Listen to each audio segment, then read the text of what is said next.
I met her on her wedding day. Walked up to her and smiled. No one ever talks to the bride.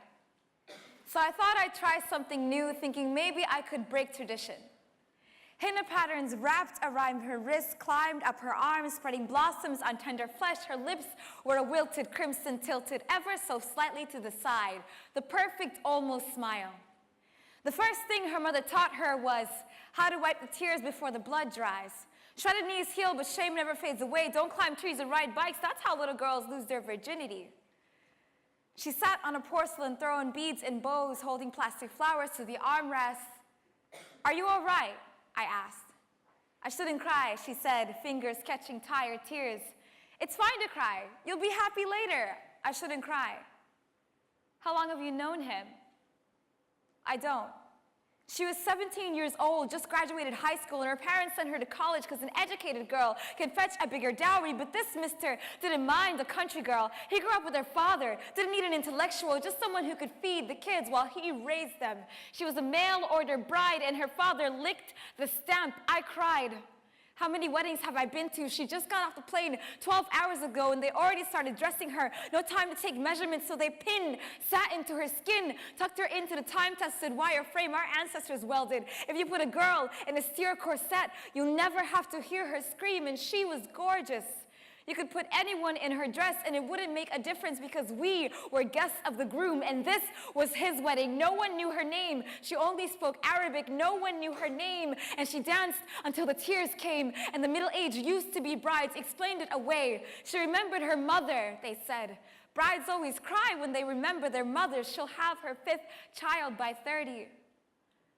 My parents protected me from all the broken men, and their flesh-eating fingers told me that one day, when the time is right, I'd find someone who could cook, as well as my dad, who was almost as smart as my mom, who'd hold me so close that I could breathe in his memories. When I told my parents about the bride and all we could do was hold that girl's hand, it killed me. Tonight, he'll crush the blossoms around her wrist with the same hands that the man threw at his wife next door. Last Thursday, the same fist that taught a daughter how to keep her mouth shut. He'll crush the ridges of her spine, and she'll hold her tongue. Bite the screams as they come. Wipe the tears before the blood dries. No one ever talks to the bride. Thank you.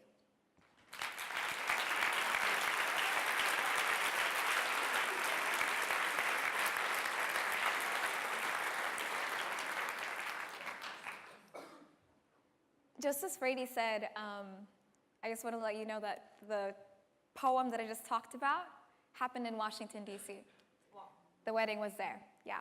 And it was terrifying. And my mother, when I told her what was going on, I could see so much pain in her face and in her eyes.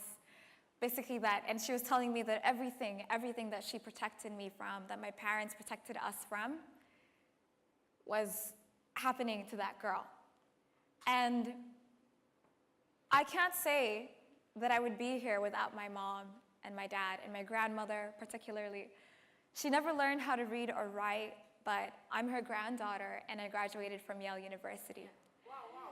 And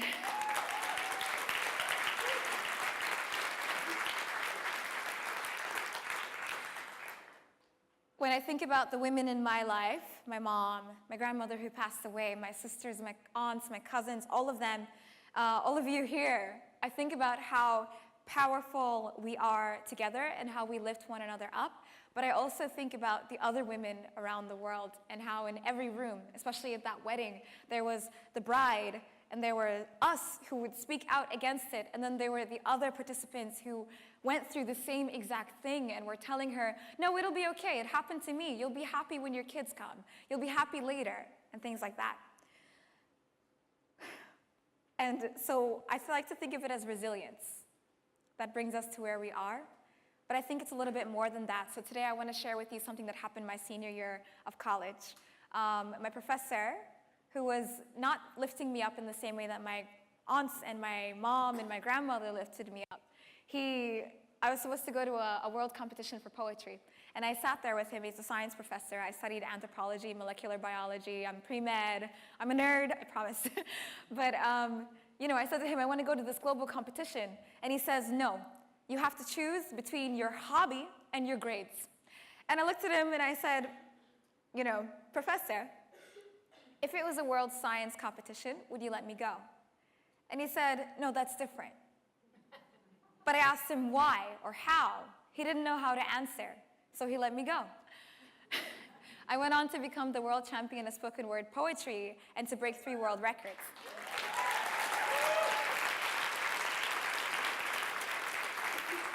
What that professor did is that he challenged me, and by challenging me, he inspired me. And I know that us as women and people all around the world, we face all kinds of people who challenge us all the time. They will stand there and they'll say, prove to me that you believe in what you're doing, and that's the opportunity that he gave me. So when I graduated, I was the closing speaker at our graduation, and he came up to me afterwards and he said, I'm gonna put you on our wall of fame of all the scientists that graduated from my class, because he understood, and now we're friends. So what I want to say to you is I was very deliberate about my grades, about college, about our jobs. We're deliberate about that, but we're not always deliberate about what we inspire. And I don't think that professor was deliberately planning to inspire me, but I think we can be. Be deliberate about what you inspire. In my experience, love inspires love, intelligence inspires intelligence, compassion inspires compassion, change inspires change. So what do you inspire? That's what I want you to ask yourself. And now I hope this next poem inspires you. It's about my mom, who is an incredibly powerful woman. It's called Mama, so I'll leave you with that. I think together we can do anything, as cliche as that sounds.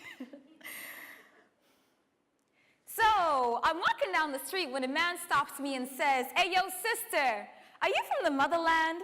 Because my skin is a shade too dark not to have come from foreign soil. Because this garment on my head screams Africa. Because my body is a beacon calling everyone to come flock to the motherland. I'm like, yeah, I'm from Sudan. Why? He said, yes, you is, because you got a little bit of flavor in you. Don't get me wrong. I'm just admiring what your mama gave you. Let me tell you something about my mama. She can reduce a man to tattered flesh without so much as blinking. Her words fester beneath your skin, and the whole time you won't be able to stop cradling her eyes, because my mama is a woman, flawless and formidable in the same step. Woman walks into a war zone and has warriors cowering at her feet. My mama holds all of us, in her face, in her body, in her blood, and blood is no good once you let it loose, so she always holds us close, keeping us safe from caving in. When I was 7, my mama cradled bullets in the billows of her robes. That same night, she came home and taught me how to get gunpowder out of cotton with a bar of soap. Years later, when the soldiers held her at gunpoint and asked her who she was, she said, I am a woman. I'm a daughter of Adam. Who the hell are you? And the last time we went home, we watched our village burn. Soldiers pouring blood from civilian skulls as if they too could turn water into wine. The woman who raised me turned and said, don't be scared. I'm your mother, I'm here, I won't let them through. My mama gave me conviction. Women like her inherit bruised wrists, tired eyes, and a titanium-plated spine. The daughters of widows wearing the wings of amputees, they carry countries between their shoulder blades. Now, I'm not saying that dating is a first world problem, but these trifling motherfuckers seem to be.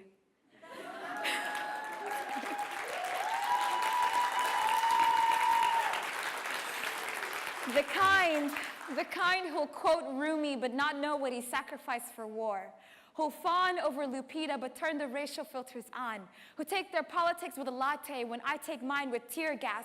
Every guy I meet wants me my introduction to the dark side, wants me to open up this obsidian skin and let him read every tearful page, because what survivor hasn't had her struggle made spectacle? Don't talk about the motherland unless you know that being from Africa means waking up an afterthought in this country. Don't talk about my flavor unless you know that my flavor is insurrection, it is rebellion, it is resistance. My flavor is burden, it is grit, and it is compromise. And you don't know compromise until you rebuilt your home for the 3rd time without bricks, without mortar, without any other option.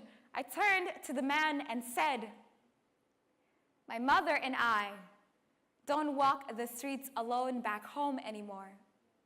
Back home, there are no streets to walk anymore. Thank you.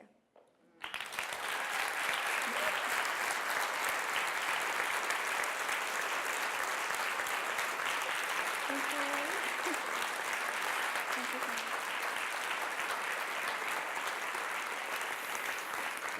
you. Thank you.